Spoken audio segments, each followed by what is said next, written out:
Bom, a gente vai falar sobre os sinais apaziguadores e eu quero que vocês entendam hoje o que a gente vai fazer e a forma como o cão interage, como ele se desenvolve, tem total relação como a gente interage com ele. A gente vai falar um pouco sobre esse choque de cultura, que é não entender basicamente a linguagem canina e quando ele está dando uma advertência na gente até de forma sutil e a gente normalmente acha que isso é uma coisa legal, que é uma coisa interessante, que ele está sendo fofinho e na verdade ele está te dando vários avisos que ele está passando por uma situação difícil. A primeira coisa é o seguinte, já para a gente entender, esse artigo ele foi embasado num artigo que eu estou estudando do Reino Unido, onde eles conseguem ter vários dados e esses dados eles trazem para a gente situações surpreendentes, onde a gente começa a perceber que a gente precisa entender a forma de se comunicar com os nossos cães, né? Os cães e normalmente as mordidas elas estão correlacionadas com crianças, né? Por quê? Porque essas crianças, ela acaba tendo mais atração pelos cães. E criança, quando acha uma coisa interessante, a primeira coisa que acontece é isso aqui, ó. Mãozinha. Exatamente, ele tende a pegar. E pegar para o cão não é uma coisa normal, não é uma coisa natural, né? Isso é normal entre os primatas. Os primatas, eles gostam de abraçar, de tocar, fazer carinho. Mas até o cão entender que passar a mão, tocar, apertar é carinho, e é muito difícil para ele. Então a gente precisa de pensar nisso. Onde lá nesse artigo que eu estou estudando no Reino Unido, eles falam que a maior incidência de mordidas está entre as pessoas das crianças de até 15 anos, com um pico de mordida nas crianças principalmente de 2 a 5 anos. Ou seja, são crianças que estão naquele comportamento exploratório, vem um cachorro, querem pegar, né? Você vê só a mãozinha assim, ó. Por quê? Isso está correlacionado com o contexto nosso de primata. Quando a gente vê alguma coisa, a gente dispara dopamina ou ocitocina e aí a gente tem vontade de pegar. Aquela vontade quando você acha uma coisa muito fofa, você não fala, nossa, que vontade de apertar, morder. Então, essa é uma descarga de ocitocina e dopamina, do mesmo jeito quando você vê um doce e tudo mais. E aí, o que acontece? Você quer pegar, e isso acontece com as crianças. E as crianças querem pegar, apertar, algumas ainda põem mais força, e isso acaba acontecendo e levando mordida, né? A mordida nada mais é do que o cão que sinalizou várias vezes alguma coisa, os tutores que estão ali observando a interação não entenderam nada e deixaram ocorrer aquelas várias sinalizações sem identificar, achando que o cachorro estava sendo fofo e acabou que o cachorro cansou de sinalizar e acabou mordendo. A gente tem vários contextos que são complicados nessa situação. Por quê? Olha, a primeira coisa é o seguinte, isso a gente está falando de 75% dos casos não letais de mordidas que foram relatados no hospital, os que foram relatados, tá bom?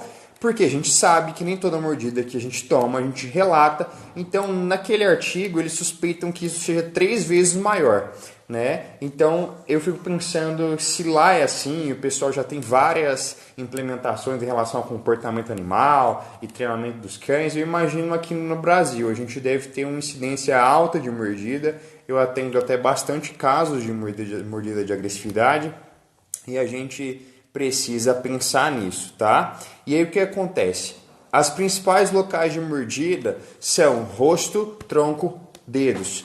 Por quê? Porque a criança chega lá, quer apertar, né? E quando aperta, põe o rosto próximo, ou quer ficar de frente com o bicho odeia isso, certo? Ele entende isso como uma ameaça.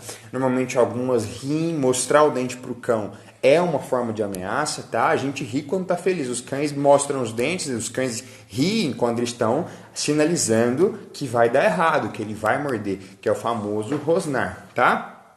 Então, a gente precisa de começar a entender essa cultura, tá? Diferente da nossa, entender como a gente vai interagir e como a gente vai explicar para aquele cão qual é a melhor forma de interagir, tá bom?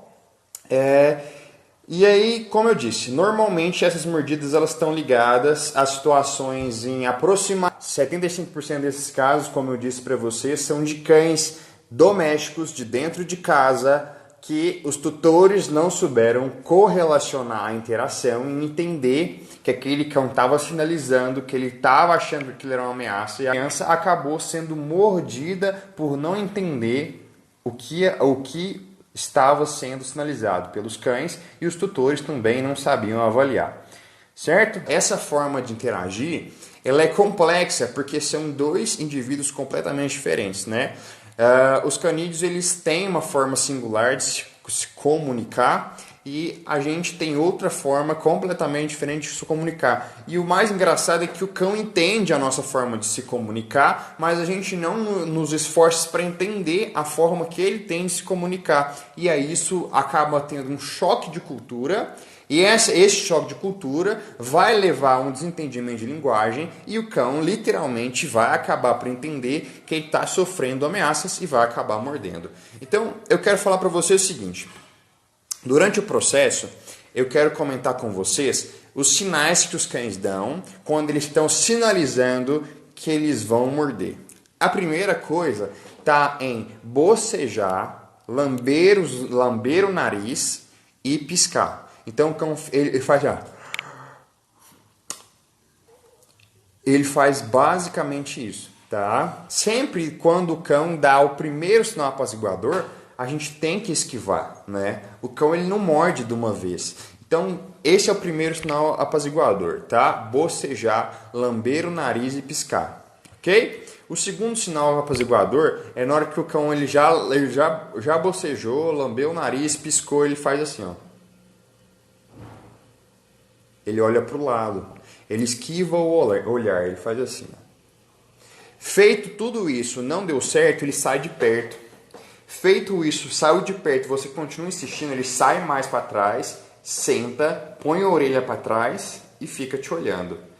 Não deu certo isso, ele ainda vai virar de barriga para cima, pôr o rabo entre as pernas, encolher a orelha, ou pôr a orelha para trás e ficar congelado, que a gente chama de congelar, tá? Então o cão congela, ele fica enrijecido. Alguns cães fazem esse comportamento de barriga para cima enrijecido assim, outros param e fazem só assim, ó.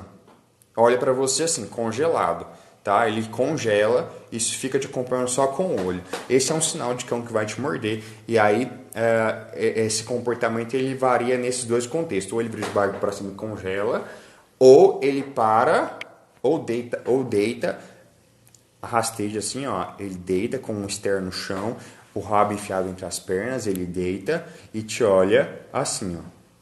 Aparecendo essa parte da esclera, com a cabeça no chão, ele te acompanha só com o olhar. E aí, essa é uma sinalização que o cão ele vai te morder, tá?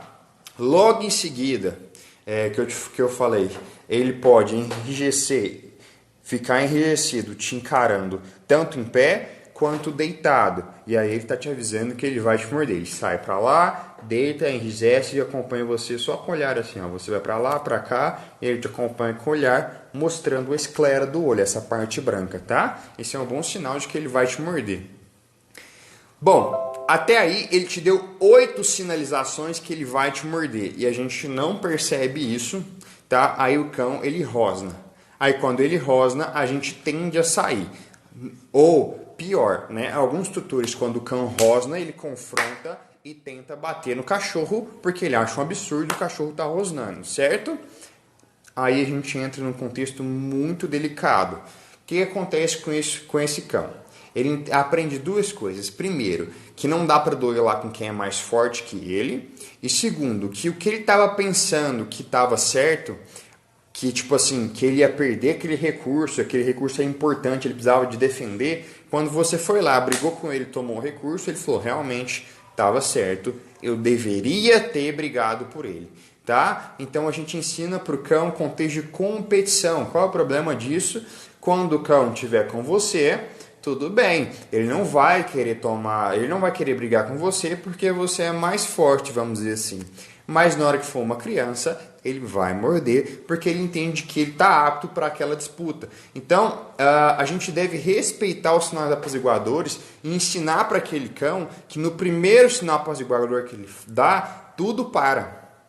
E aí ele começa a entender que quando ele dá sinal apaziguador, aquilo se resolve, aquilo melhora.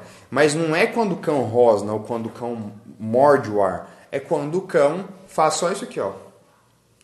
Isso para ele já é o suficiente. Ele está gritando na sua orelha, que ele está falando assim, cara, tá demais, está puxando, né?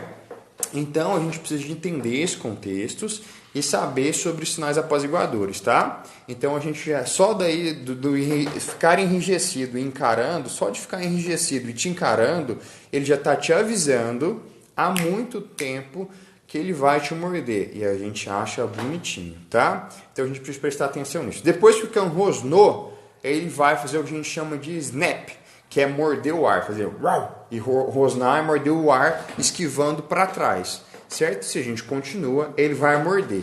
E aí, beleza, você ignorou todos os comandos, ok? Você ignorou todos os sinais que ele te deu, todos os sinais foram ignorados, e aí ele te mordeu.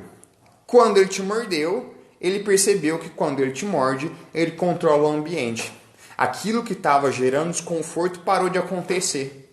E é o que ele entende? Ele fala, beleza, dar todos esses 10 sinais não resolve. Eu tenho que morder, porque quando eu mordo, aquela ameaça cessa. E aí, você, principalmente os tutores autoritários, acabou de ensinar para o seu cão que morder é que é eficiente. Não se dá sinal apaziguador, porque não resolve, você não entende, você acabou de reforçar para ele que ele tem que morder para que você cesse um comportamento. E aí o que acontece? Algumas repetidas rotinas dessa, umas 3 vezes no máximo, ele começa a entender que é o seguinte, não adianta repetir os sinais apaziguadores, os 10 antes que antecedem a mordida. Ele tem que morder, porque quando ele morde, ele controla. E aí aí eu atendo um tutor, ele fala assim, meu cachorro morde, eu não sei porquê. Ele morde do nada, você acredita? Eu falei, bom, não é bem assim. O cachorro não morde do nada, nenhum cachorro morde do nada. Na verdade, os únicos cachorros que eu já vi que morde do nada são os que foram separados da mãe antes dos 45 dias. Esses cachorros, sim, eles desenvolvem problemas comportamentais diferentes, mas cães normais que tiveram esse imprint com a mãe, amamentaram até os 45, 60 dias, eles sabem dar sinais apaziguadores. Se o seu não dá sinal apaziguador, significa que você já passou todas as etapas de sinalização e ele entendeu que ele precisa de morder para que você pare a ameaça. E aí o pior disso é que depois que ele morde, ele começa a reivindicar as outras coisas porque ele sabe que morder dá certo, tá bom? Ah, Matheus, então você está falando para mim que quando o meu cão morder, a partir de agora eu tenho que confrontar ele? Não estou falando isso. Como eu disse inicialmente, confronto não vai te ajudar. Confronto só vai mostrar para o seu cão que ele estava certo na atitude que ele tomou, porque realmente você oferece uma ameaça para ele, com dele. Não existe esse contexto de hierarquia que todo mundo pira. Meu Deus, eu tenho que ser o alfa do meu cão. Nada a ver. O seu cão entende o seguinte, situações que são seguras, situações que não são seguras. Se o seu cão, igual o que eu tenho aqui, passou por necessidade, ele vai olhar para aquele pote cheio de ração e falar, meu Deus, isso aqui é um recurso sensacional, isso vale a pena morrer, porque eu passei muita fome.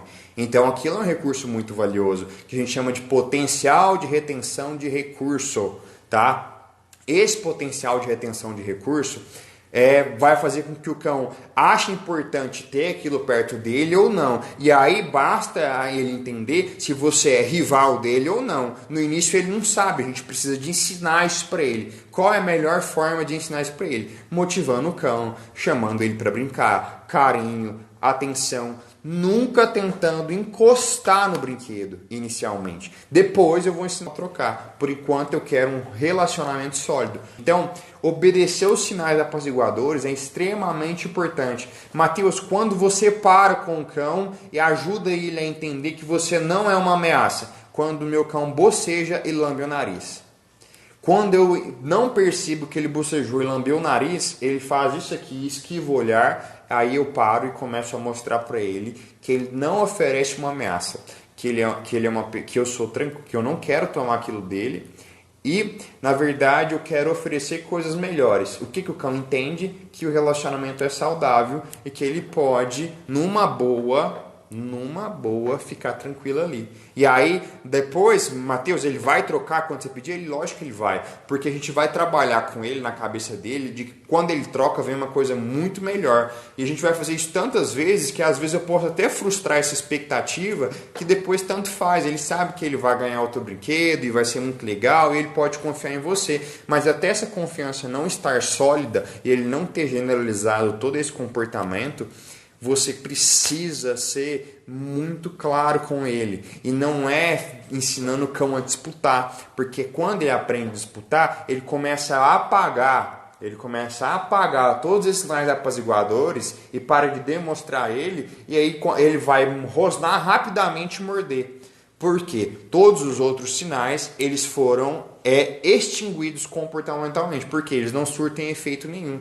Então eu quero um cão sim que dê muito sinal apaziguador.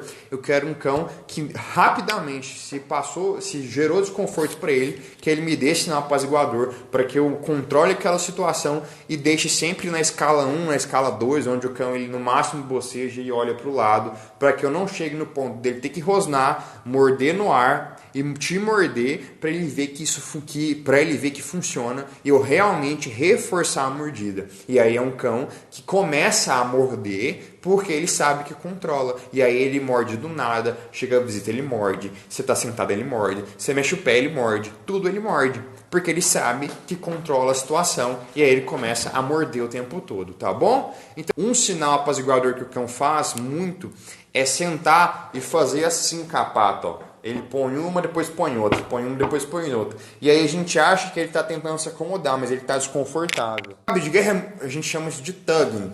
É massa, eu acho legal. Mas o cabo de guerra, ele aumenta o drive de caça, se você não souber brincar. Então, um cão que ele fica um pouco mais... você traz o cão para o comportamento mais natural, até de disputa, se você não souber brincar. Então, o tugging é uma brincadeira interessante, mas você tem que saber brincar, porque senão o cão não leva para fator brincadeira, ele leva para fator disputa, e aí é ruim. Normalmente, os cães que brincam de tugging numa forma mais intensa, eles mordem, eriçam o pelo, rosnam, o rabo fica para cima. Então é aprender a controlar isso só, para que ele entenda que é uma brincadeira e não uma disputa, porque senão vira disputa e aí você está ensinando a mesma coisa. Você está ensinando para ele que quanto mais reativo ele ficar, mais rápido você solta, mais rápido ele ganha a disputa. Então tem que ser uma brincadeira, porque muitas das vezes o tutor faz o tugging, o cabo de guerra, e aí o cão ele começa a dar todos os sinais apaziguadores que ele dá durante o processo que ele daria quando ele está em desconforto com, por exemplo, você está com o pote de ração aqui e aí você vai chegar perto e ele dá os sinais apaziguadores. Então eu prestaria bastante atenção nisso. Até mais, tchau, tchau, valeu!